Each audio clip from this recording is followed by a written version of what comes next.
Zaragoza es la zona donde puedes aprovechar y ver todo lo que toca, como la Bonoloto, me vuelvo loco, te vendo la moto en la feria. Hijo de puta, yo soy a raza área, gitano, pero bueno, soy canastero, que va, come culo al mundo entero, hijos de puta, proscritos, venid a escribiros. Somos los jefes eruditos en el Congreso, la gente de la calle, los menesteres que nosotros recibimos son apostólicos, clásicos, modélicos, fantásticos, hecho pufos de medio kilo, hijos de puta, si venís a cobrar los aniquilo.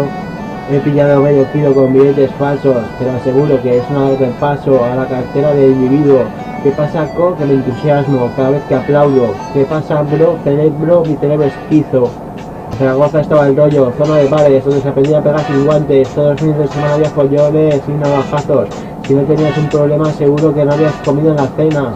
Decía un gueto, yo me gané mi respeto, con mi intelecto y mi fiereza. ¿Qué pasa? Que soy un pieza.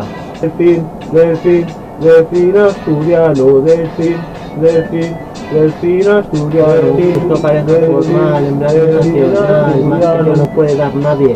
Hijos de puta, yo no soy el Teide, pero tengo cosas que los demás no tienen.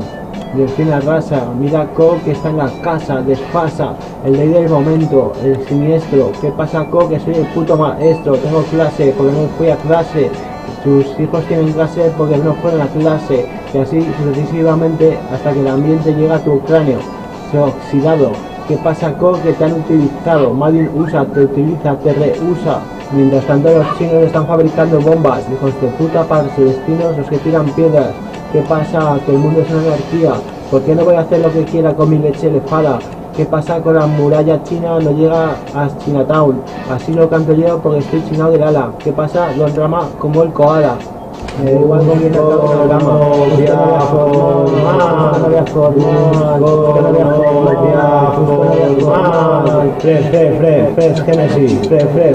Fresh Genesis, Armin Basi.